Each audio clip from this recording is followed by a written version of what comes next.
What does kindness truly cost? For Elise Mae Thompson, a 24-year-old waitress drowning in debt and despair, the answer seemed to be her job. On a rain-lashed Tuesday night, just minutes after closing her desolate diner, she broke every rule for a man with eyes as cold as the storm outside. He was silent, soaked, and carried an aura of danger. He had nothing. No money, no phone, no name. All her instincts screamed to lock the door, but a flicker of shared humanity made her turn the key the other way.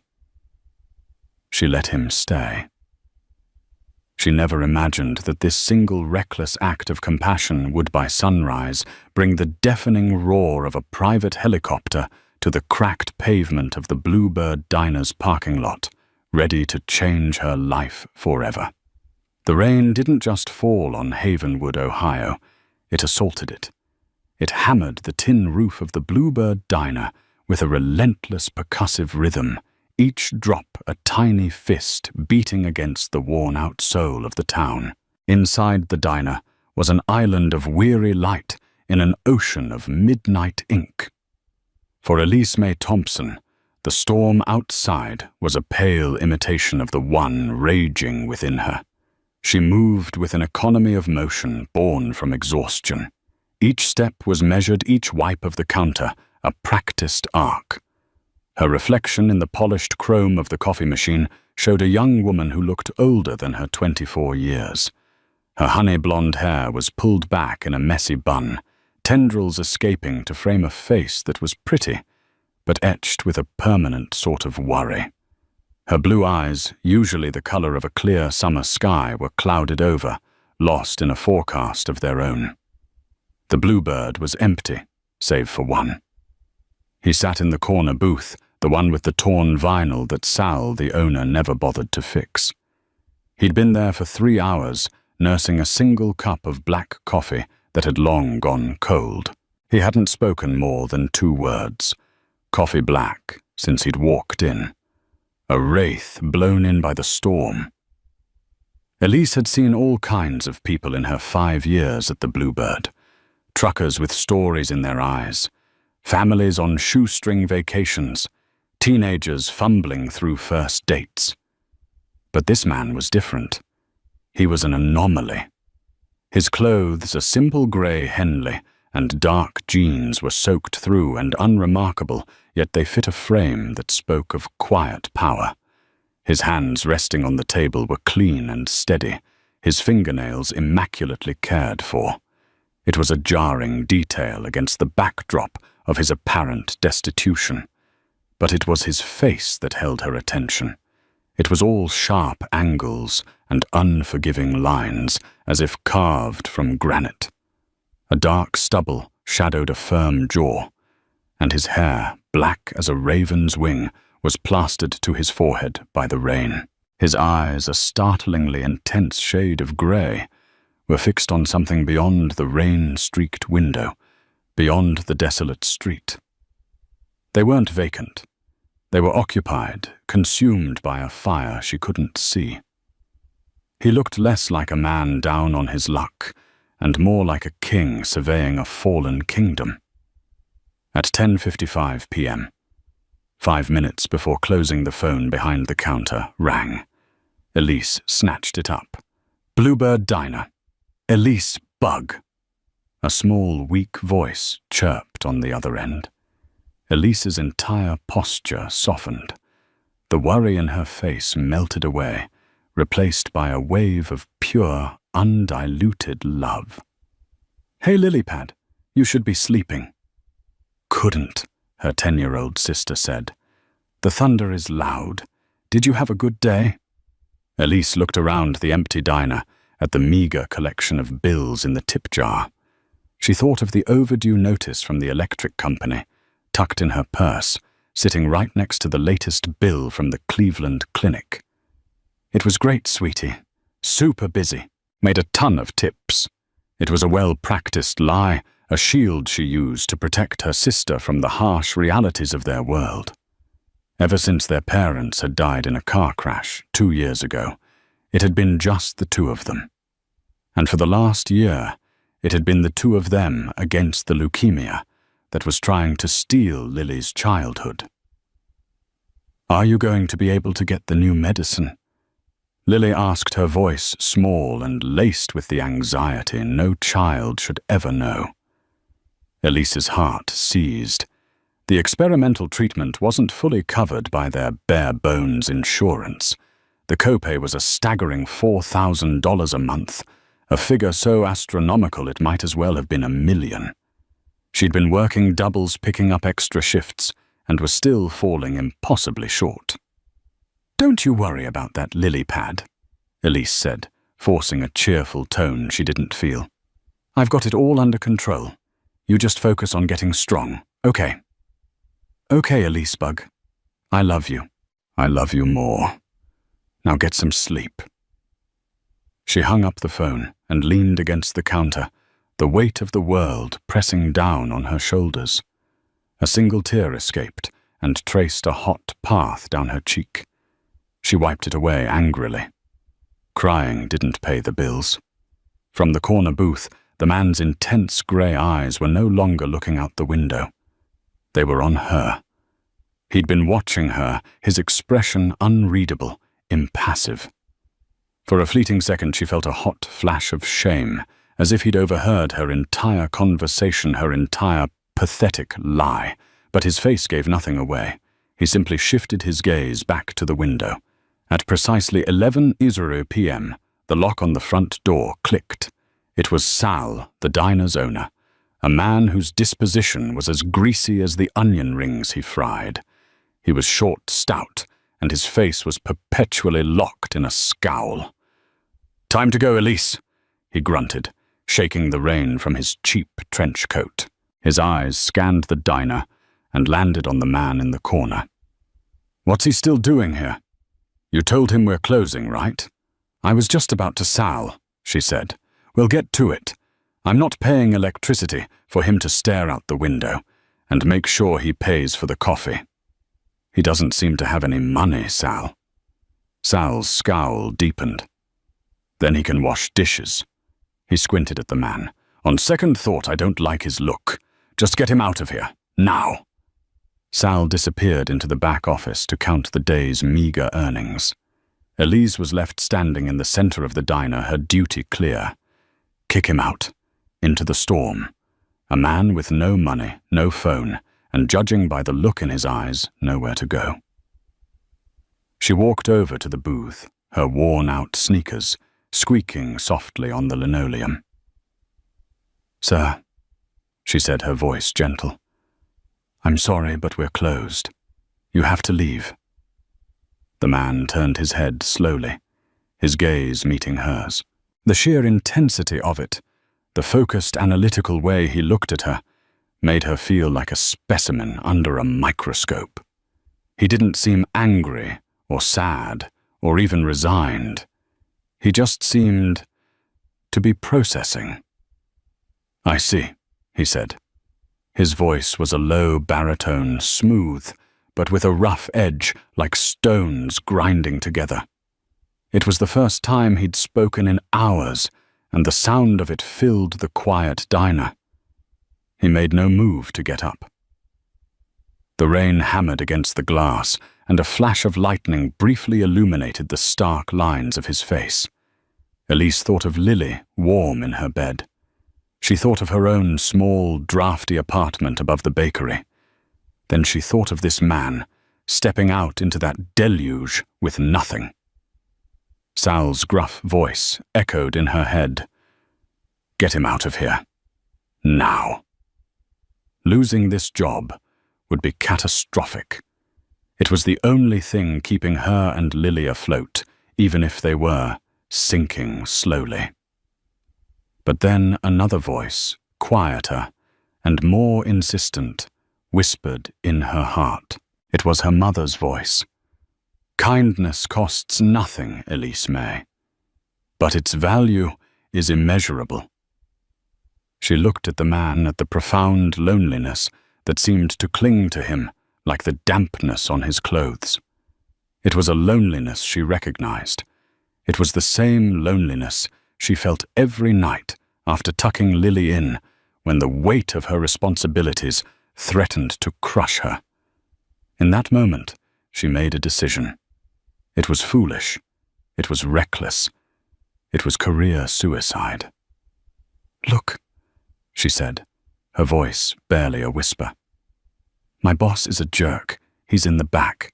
He'll be gone in 10 minutes. She took a deep breath. "The storm is bad. Real bad. You can stay here. Just until it passes. I'll lock up behind him and let you out in the morning." The man's stony expression finally broke. A flicker of something surprised disbelief crossed his features. His grey eyes narrowed slightly, studying her, searching for the angle to catch. He'd lived a life where nothing was free, where every gesture had a hidden price tag. "Why?" he asked, his voice low and suspicious. Elise shrugged a gesture that felt wholly inadequate. "Because nobody deserves to be out in that," she said, nodding toward the window. "And because you look like you've seen enough storms for one day." She turned and walked away. Before he could answer, her heart hammering against her ribs. She didn't know if she'd just signed her own termination papers or done the right thing. All she knew was that for the first time all night, the storm inside her felt a little bit calmer. Sal emerged from the office 10 minutes later, exactly as Elise had predicted.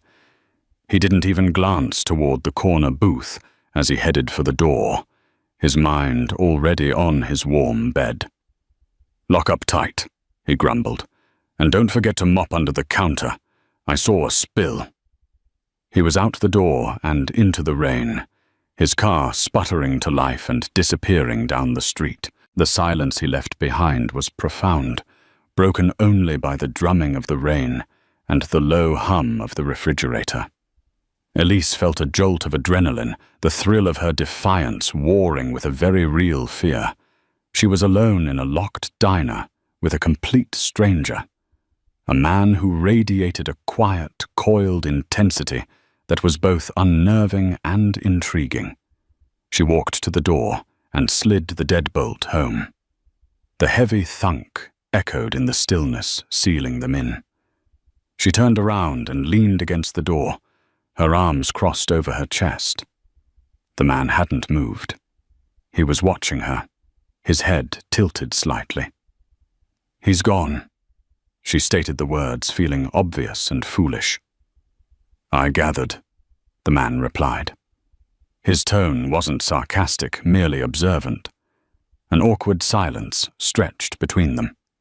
Elise, usually so adept at small talk with customers, found herself at a loss for words. "What do you say to the homeless-looking stranger you've just illegally harbored in your boss's diner?" Her stomach rumbled, betraying her. She hadn't eaten since a piece of toast that morning. Practicality took over where conversation failed. "Are you hungry?" she asked. "I was about to make something for myself. The grill's still hot." He hesitated for a long moment, his pride a palpable thing in the air between them. "I can't pay you." "I know," she said simply. "That wasn't a transaction. That was a question. Are you hungry?" He gave a slow, almost imperceptible nod. Elise moved behind the counter, the familiar space a comfort. She fired up the grill, the sizzle of oil, a welcome sound. She pulled out ground beef, cheese, tomatoes, and lettuce. The best cure for a miserable night was a classic Bluebird cheeseburger. She made 2. As she cooked, she could feel his eyes on her. It wasn't a creepy or invasive stare. It was watchful, analytical. She wondered what he saw. A tired waitress. A fool. She placed the 2 plates on the counter. "Come on," she said, nodding toward the counter stools. "Might as well eat here. It's cleaner. He slid out of the booth and walked toward her. Up close, he was taller than she'd realized, well over 6 feet. There was a faint, clean scent about him, like soap and rain, that contradicted his disheveled appearance. He moved with a surprising grace, a fluidity that hinted at an athletic past. He sat on a stool, leaving one empty space between them. Elise pushed a plate in front of him. It was piled high with a perfectly melted cheeseburger and a mountain of golden fries. He stared at it for a moment, as if it were an alien object. Then he picked up the burger and took a bite. His eyes closed for a fraction of a second, and in that unguarded moment, Elise saw not a king or a mystery, but just a hungry man. They ate in silence for a few minutes. The food seemed to loosen something in him.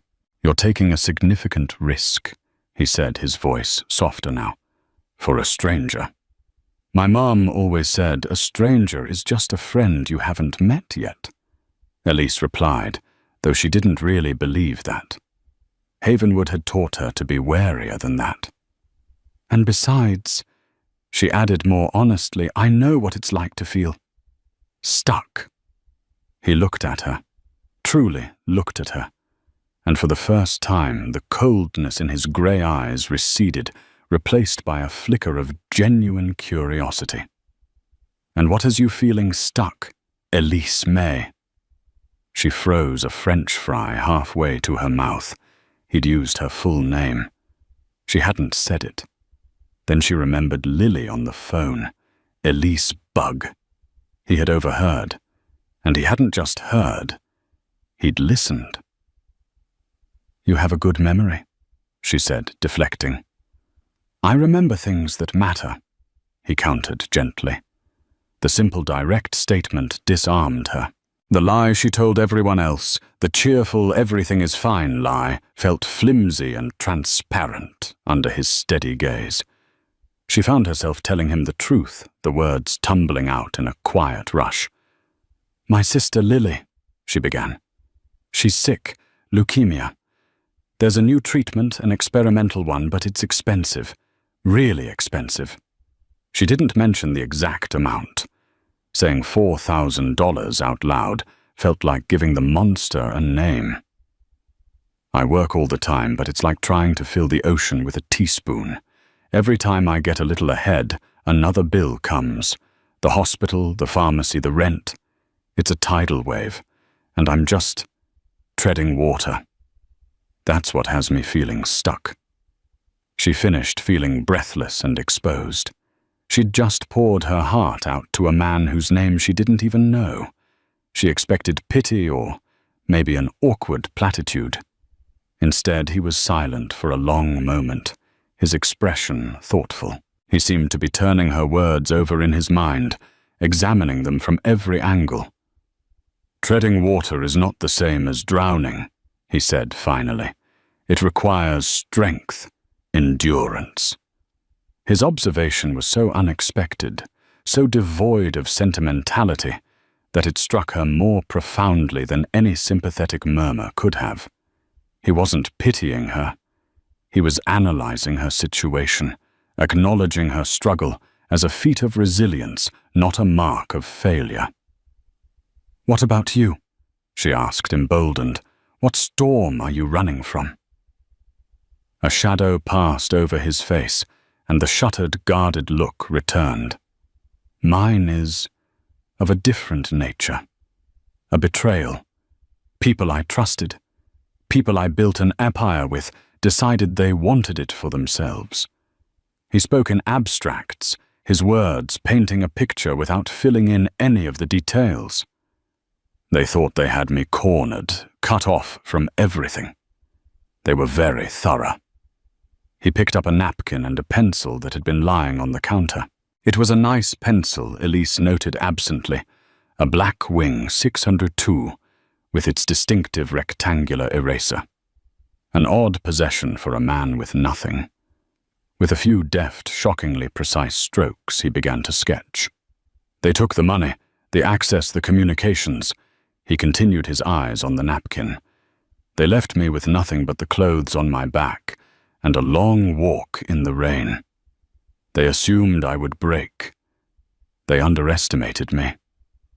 His voice held a chilling certainty. It wasn't a boast. It was a statement of fact. This wasn't a man who broke. He was a man who endured. A man who planned. A man who waited.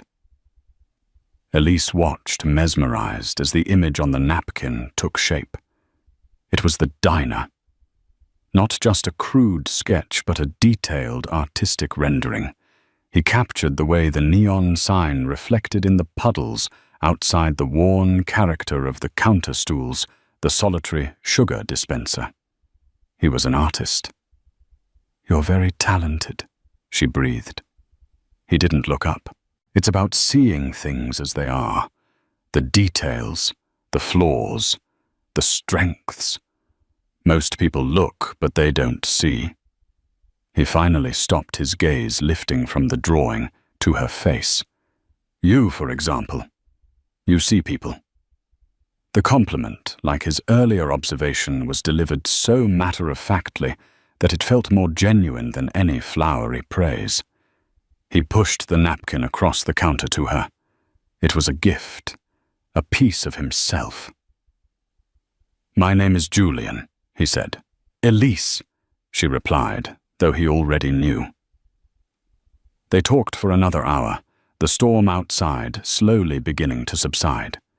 He asked her about Lily, about her favorite things, about what made her laugh. He was an incredible listener, absorbing every detail with an unnerving focus. He spoke little of himself, but Elise began to piece together a portrait of a man who was brilliant, ruthless, and profoundly alone. A man who had been blindsided, but was already calculating his counter-move. Finally, exhaustion began to claim her. Her eyelids grew heavy, her movements sluggish. "You should get some sleep," Julian said, his voice gentle. "What about you?" "I'll be fine in this booth," he said, gesturing to the corner. "I've slept in far worse places." She hesitated, then grabbed a couple of the clean folded aprons from a low shelf. "Here," she said, handing them to him. "Use these for a pillow. They're not great, but they're better than nothing." His fingers brushed against hers as he took them. A small, unexpected spark of warmth shot up her arm. His eyes met hers, and in them she saw a flicker of gratitude so profound it was almost painful to look at. It was the look of a man who had forgotten what simple, unselfish kindness felt like. "Thank you, Elise," he said, and her name on his lips sounded like a promise. Elise went to the small, windowless break room, a space barely large enough for a cot and a locker. She lay down fully clothed and listened to the sounds of the diner, the gentle hum of the cooler, the soft patter of the dying rain, and the quiet, rhythmic breathing of the stranger in the corner booth. Against all logic, she felt safer than she had in a very long time. As she drifted off to sleep, she clutched the napkin with the drawing of the diner to her chest, a strange and beautiful souvenir from the most bizarre night of her life. Elise awoke with a start, the dim light of dawn filtering under the break room door. For a moment she was disoriented, the unfamiliar ceiling above her throwing her off. Then the events of the previous night came rushing back in a tidal wave of panic. Julian, the diner, Sal. Her heart leaped into her throat. She had fallen asleep. What if Sal came in early? What if Julian had robbed the place blind and vanished? She jumped off the cot, her mind racing with catastrophic scenarios. She'd be fired. She might even be arrested. How could she have been so stupid, so reckless? She crept out of the break room, her body tense. The diner was quiet, bathed in the soft grey light of morning. She peeked around the corner at the booth. It was empty.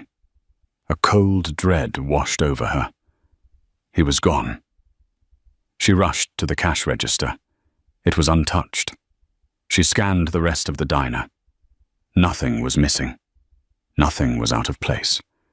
It was exactly as she'd left it. Except for one thing. On the table of the corner booth, the 2 folded aprons she had given him for a pillow were neatly stacked, and on top of them was his pencil, the Blackwing 602. He'd left it for her. It was a strange, silent thank you. The drawing was still in her pocket. Relief warred with a pang of disappointment. She hadn't expected him to stay forever, but she hadn't expected him to vanish so completely without a word. She walked to the front door. The deadbolt was still locked from the inside. How had he gotten out? She checked the back door. It was locked too. The windows were all sealed. It was impossible. It was as if he had dissolved into thin air. Shaking her head, she started the morning routine on autopilot. Her mind a whirlwind of confusion. She made a fresh pot of coffee, the aroma filling the diner a comforting ritual in the midst of her bewilderment. It was then that she heard it. A low, rhythmic thumping sound, faint at first, then growing steadily louder. Whoomp, whoomp, whoomp. It was a sound that didn't belong in Havenwood. It wasn't a tractor or a truck. It was something deep, powerful, and getting closer. She went to the front window and peered out.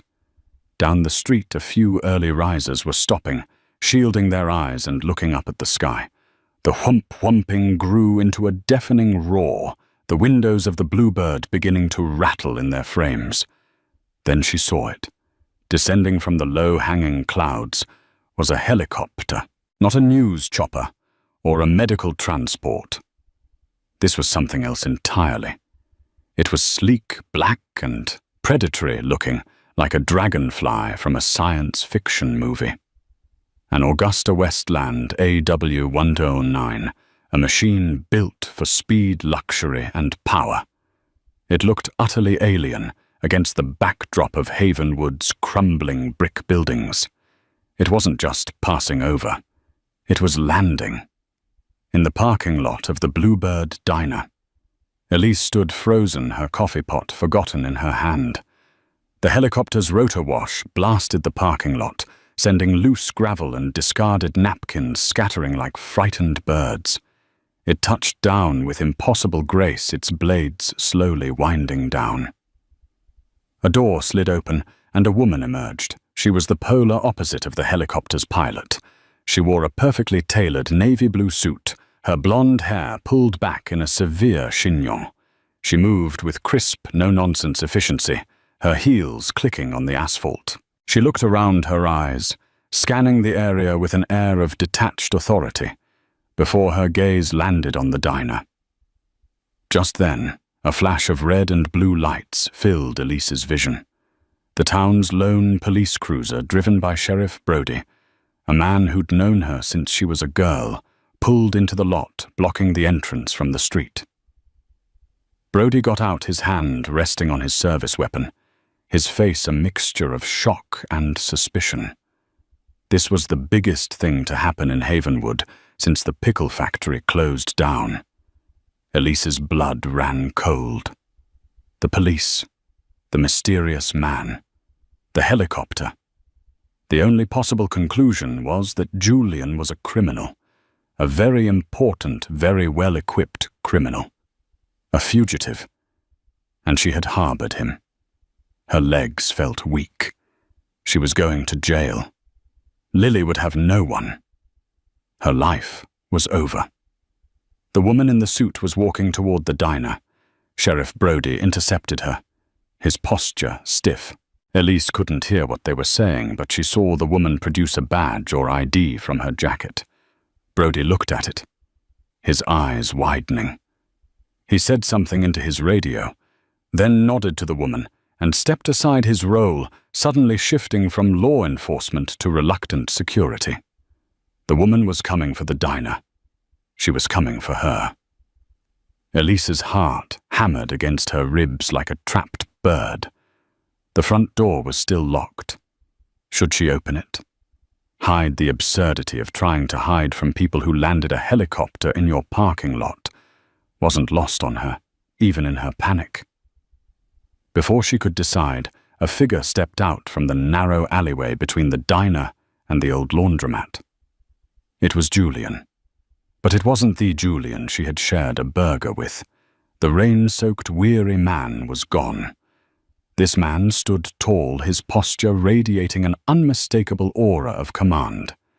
He'd somehow acquired fresh clothes, a dark, well-fitting cashmere sweater, and tailored trousers. His hair was combed, his jaw clean-shaven. He wasn't a king surveying a fallen kingdom anymore. He was a king who had just reclaimed his throne. He walked calmly toward the woman in the suit, who immediately broke into a relieved smile. "Mr. Croft," she said, her voice carrying across the lot. "We were worried. All communications were dark. Marcus initiated the lockdown protocol." "Marcus is an opportunist, not a strategist," Julian Mr. Croft replied, his voice calm and cutting. "His protocols have holes. Get me a satellite phone. I want a direct line to the board in Zurich. And find out where Marcus Thorne is. I want him found." "Right away, sir." He then turned his grey eyes, scanning the small crowd of bewildered townspeople until they found her standing frozen behind the glass door of the diner. He walked toward her, his expression unreadable, but his focus absolute. Elise felt rooted to the spot, her mind trying to reconcile the penniless stranger with the powerful man commanding a scene torn from a movie. Croft. The name tickled her memory, but she couldn't place it. He stopped just outside the door.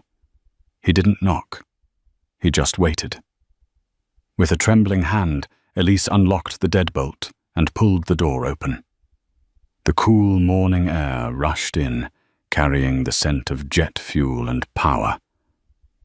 "Julian," she whispered the name, feeling foreign and inadequate. "I apologize for the dramatic exit," he said, his voice the same low baritone, but now it held a resonance of authority she hadn't recognized before. And for the equally dramatic entrance. It was a matter of security. "Security, I thought you were—" She trailed off, unable to voice her fear. A criminal. A faint smile touched his lips, the first genuine smile she had ever seen from him. It transformed his face, softening the harsh lines. "No, Elise. Not the one running from the law. The one who makes it." He paused, his smile fading, as he looked at her with a sincere, profound gravity. "I came back to settle my debt." Elise stared at him, bewildered. "The coffee was on the house," she stammered. "And the burger. You don't owe me anything." "I owe you more than you can possibly imagine," he said.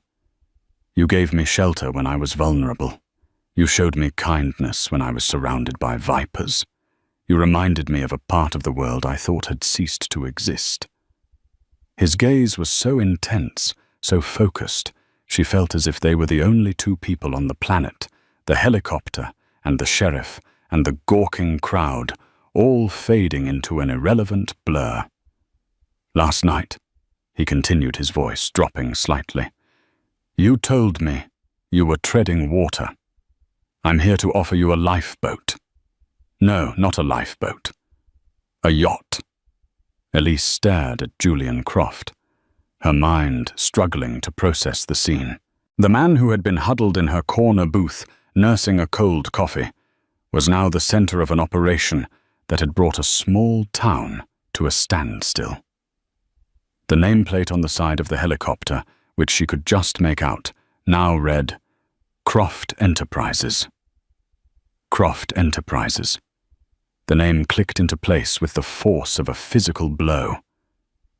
Julian Croft, the tech billionaire The prodigy who had built a global empire from a single line of code written in his college dorm room.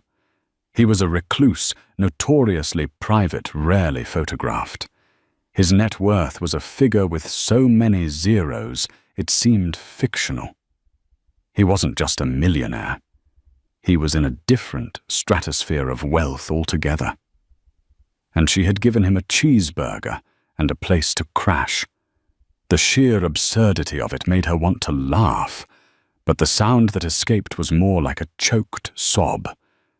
"You're that Julian Croft," she managed to say. "The very same." He confirmed, his expression softening at her obvious shock. "Though I prefer the version of myself you met last night. He was less complicated." His assistant, the woman in the suit, approached, holding out a sleek satellite phone. "Sir Zurich is on the line." Julian held up a hand, his eyes never leaving Elise's face. "Tell Zurich to wait." The assistant's perfectly plucked eyebrows shot up in surprise, but she simply nodded. "Yes, Mr. Croft." She retreated, speaking quietly into the phone.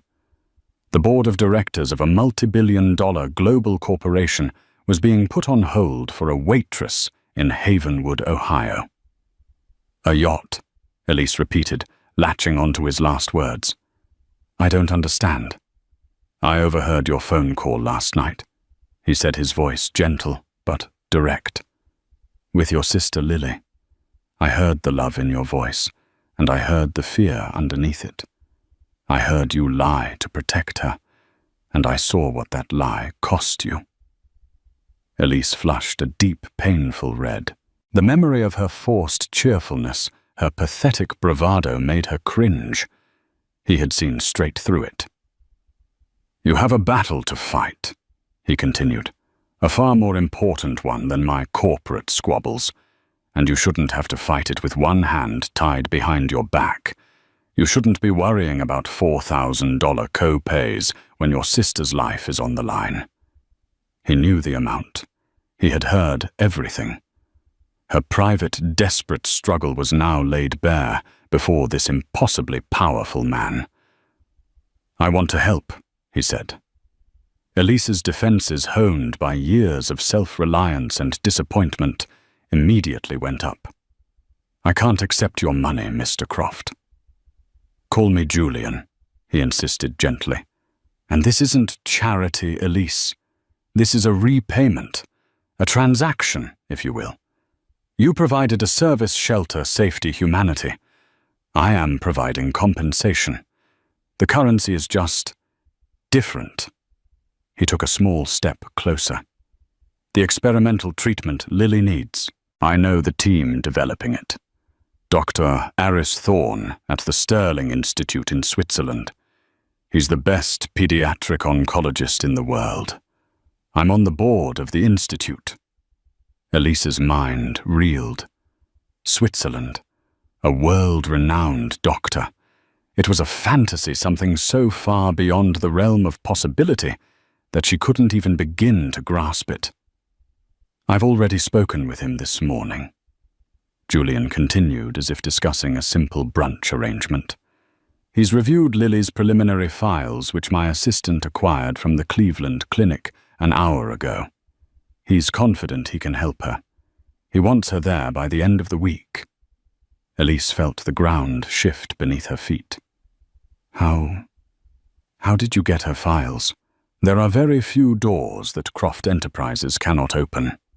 "Elise," he said, not boastfully, but as a simple statement of fact. "My jet will be waiting at the county airport in 2 hours. It will take you and Lily to Geneva. A car will take you to a private apartment near the Institute. All of Lily's medical expenses will be covered, indefinitely. All of your living expenses will be covered. You won't have to work. You won't have to worry about a single bill. Your only job will be to be there for your sister." It was too much. The sheer scale of the offer was overwhelming, suffocating. It was a solution to every problem she had delivered so swiftly and completely that it felt unreal. People like her didn't get wishes granted by billionaires. There was always a catch. "Why?" she asked, her voice trembling. "Why would you do all this for me? For a stranger?" Julian's intense grey eyes held hers. The power, the wealth, the command, all of it fell away, and for a moment he was just the man from the corner booth. "Because last night," he said, his voice low and sincere, "I was a stranger, with nothing. I was cold alone and had been betrayed by everyone I trusted. The world as I knew it had become a cold, transactional place. I walked into this diner, expecting to be thrown out. I deserved to be thrown out." He gestured around the worn-out diner. "But you didn't. You saw a human being, not a liability. You risked your job, your only source of income, for a principle. You gave me food, and you gave me shelter. But more than that, you gave me a refuge from the storm inside my own head. You talked to me. You listened. You reminded me that decency exists, that kindness isn't a weakness, but a strength." He looked at her, and the gratitude in his eyes was so profound, it made her breath catch. "You can't put a price on that, Elise. What you did for me was invaluable. So let me do this for you. This isn't about the money. This is about rebalancing the scales." Tears streamed down Elise's face now, but they weren't tears of sadness or fear. They were tears of overwhelming, incomprehensible relief. The crushing weight she had carried for so long was suddenly miraculously being lifted. She thought of Lily. She thought of her sister getting the best care in the world, of seeing her healthy and strong again, of hearing her laugh without the shadow of sickness behind it. Her own pride, her own fear of accepting help, seemed so small and insignificant in comparison. "Okay," she whispered, the single word carrying the weight of her surrender and her hope. "Okay, Julian. Yes." A genuine, brilliant smile lit up his face. "Good," he said. "My assistant Anya will handle everything. She'll coordinate with your landlord, pack your apartment, put your things in storage. All you need to do is go home, pack a bag for you and Lily, and be ready. A car will be at your apartment in 1 hour." It was a whirlwind of logistics, a complete upending of her life, all orchestrated with the casual efficiency of ordering a pizza. As he turned to leave, Elise called out, "Julian!" He stopped and looked back.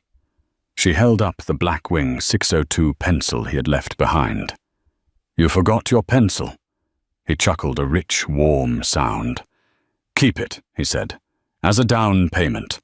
And Elise, yes, that was the best cheeseburger I've ever had."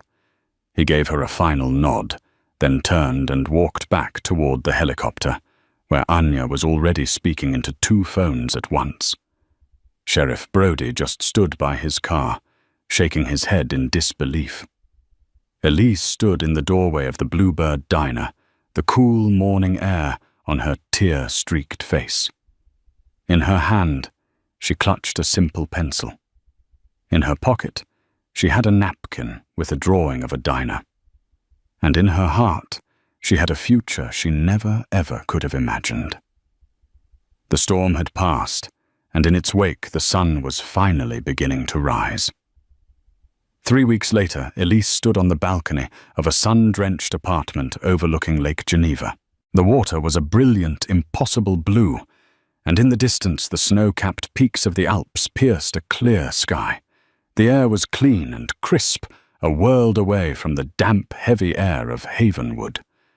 The past weeks had been a blur of motion and emotion. The sleek private car had arrived exactly on time. The flight in the Croft Enterprises jet had been surreal, a machine larger than her entire apartment, with plush leather seats and a flight attendant who had offered her champagne and caviar. Lily had been ecstatic, her eyes wide, with a childlike wonder that Elise hadn't seen in over a year. For her, it was a grand adventure, not a medical evacuation. The Sterling Institute was less like a hospital and more like a 5-star wellness retreat. The doctors were kind, patient, and spoke with a quiet confidence that instantly soothed Elise's frayed nerves. Dr. Thorne, a man with warm eyes and a gentle demeanor, had explained the treatment protocol to them. It would be difficult, yes, but their chances of success were, in his words, exceptionally high. For the first time in a year, hope felt like a tangible thing, not just a desperate prayer. Lily had started her first round of treatment. There were good days and bad days, but for the first time, Elise felt they had an army of allies on their side. She didn't have to decipher insurance forms or beg for extensions on bills. Her only job, as Julian had said, was to be there. To hold Lily's hand, to read her stories, to watch movies with her, and to believe with every fiber of her being that she would get better. Julian had been true to his word, and then some. He had orchestrated everything from a distance, a benevolent and invisible force in their lives. Anya, his hyper-efficient assistant, would check in daily via email, ensuring they had everything they needed. Groceries, transportation, even a tutor for Lily, so she wouldn't fall behind in her schoolwork. He had called personally only a few times. The first time his voice coming through her new top-of-the-line smartphone, another gift he had sounded preoccupied, the stress of his corporate war, evident in his tone. He asked about Lily, his questions specific and informed. He'd clearly been reading the daily medical reports from Dr. Thorne. The second time, he sounded more relaxed. He had asked about her. Was she sleeping? Was she eating? Was she taking any time for herself? His concern felt genuine, personal. They talked for almost an hour, not about medicine or logistics, but about books and music and the strange, beautiful view from her balcony. She found herself laughing, a real unburdened laugh. She told him about Lily's progress, and she could hear the smile in his voice. Tonight he was coming to visit. He had called that morning. "The war is over," he'd said, a note of quiet triumph in his voice. "I'm in Geneva. I'd like to see you. Both of you.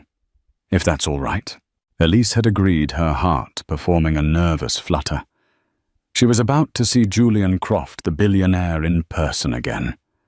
But she felt she was also about to see Julian, the man from the diner. A soft knock came at the door. Elise took a deep breath and opened it. He stood there not in a power suit, but in a simple, dark sweater and jeans. An echo of the man she'd first met, but without the desperation and exhaustion. He looked tut, but victorious. In his hands, he held not a briefcase, but a large, brightly wrapped gift. "For the warrior," he said, handing the gift to Elise with a small smile. She led him into the living room, where Lily was curled up on the sofa, her head now covered in a soft beanie, bent over a sketchbook. When she saw Julian, her face lit up. "You're the helicopter man," she exclaimed. Julian chuckled. "That I am. And you must be the famous lily pad. I've heard a lot about you." He sat down on the edge of the coffee table, speaking to her as an equal. "I brought you something." Lily tore into the gift with gusto. It was a professional artist's kit, dozens of colored pencils, charcoals, watercolors, and thick pads of high-quality paper. Her eyes widened. "Wow, it's even better than the one Elise got me for my birthday." Elise shot her sister a look, but Julian just laughed. "Your sister has excellent taste. This is just a supplement." He spent the next hour talking with Lily, asking her about her drawings, her favorite superheroes, and her opinion on the quality of Swiss hot chocolate. He was patient, engaging, and utterly captivated by her. Elise watched them, a warmth spreading through her chest. He wasn't just a benefactor. He cared. Later, after Lily had fallen asleep on the sofa, worn out from the excitement, Elise covered her with a blanket. She and Julian stepped out onto the balcony, the city lights twinkling below them like a fallen constellation. "Thank you," Elise said, her voice soft in the quiet night. "For everything, Julian. But especially for that." She nodded toward the sleeping form of her sister. "You have no idea what it means to see her like that." "She's a remarkable girl," he said. "Fierce, like her sister." He leaned against the railing, his gaze distant. "As I said, the corporate battle is over. Marcus Thorne and his allies have been removed. Permanently. They underestimated me. They saw my brief disappearance as an opportunity, a fatal weakness. But they were wrong. What you did that night, Elise." He turned to her, his grey eyes serious in the dim light. "Letting me stay, it wasn't just a kindness. It was a strategic advantage. It gave me a sanctuary, a place to think, to recalibrate completely off the grid. While they were tracking my credit cards and digital footprints, all of which I'd left as decoys, I was in the Bluebird diner, planning my counterattack on a napkin." He reached into his pocket and pulled out his own phone. He brought up a picture. It was a photo of the napkin she had given him, the one with her drawing on it. But on the back, it was covered in what looked like a complex flowchart, a web of names, arrows, and instructions. "This is the battle plan that won me back my company," he said. "Drawn with a pencil you loaned me, inspired by a gesture of trust I thought no longer existed. So you see, I am still very much in your debt." The implication hung in the air between them. This wasn't just about Lily anymore. This was about them. "The business is secure," he continued, his voice quieter. "But Marcus Thorne, men like him don't just vanish. They hold grudges. The world is safer for me now, but I find myself wary of shadows." He looked at her. "I've become accustomed to having an ally I can trust. It's a rare commodity." He wasn't offering her a job. He wasn't offering her more money. He was offering her a connection, a partnership, a place at his side, not as a recipient of his charity, but as someone he valued. Elise looked out at the horizon, so different from the flat, limited skyline of Havenwood. Her whole world had changed in 3 weeks. She had been a waitress trapped by circumstance. Now she was the sister of a girl getting world-class medical care, the friend of one of the most powerful men in the world. She didn't know what the future held. She didn't know if Julian's world of corporate intrigue and lingering threats would ever truly feel normal. But she knew she was no longer treading water. She looked at him, at the man who was both a billionaire industrialist and the quiet stranger who liked her cheeseburgers. "Well," she said, a small, confident smile playing on her lips, "I've always been good at watching for storms." Julian's answering smile was slow and genuine, reaching all the way to his intense grey eyes. The chill was gone from them completely, replaced by a steady, unwavering warmth that was directed entirely at her. On the balcony high above the sleeping city, 2 people from impossibly different worlds stood together, ready to face whatever came next. A quiet alliance forged in the eye of a storm in a little diner called the Bluebird.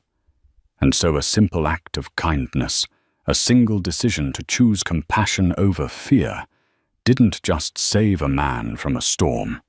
It rerouted destinies. Elise's story reminds us that we never truly know the battles others are fighting, and the true measure of our own wealth isn't in our bank accounts, but in our capacity for empathy.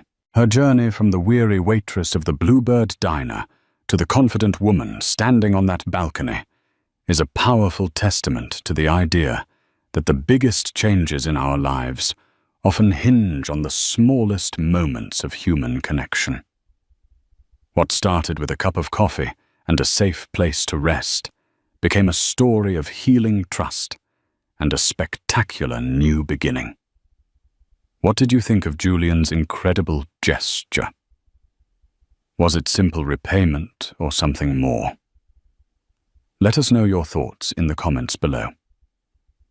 If this story of kindness and unexpected twists moved you, please give this video a like. It really helps our channel grow. Share it with someone who loves a story about the underdog. And most importantly, if you want more heartwarming and dramatic stories like Elise's, make sure you subscribe and hit that notification bell. You won't want to miss what we have in store for you. Thank you for listening.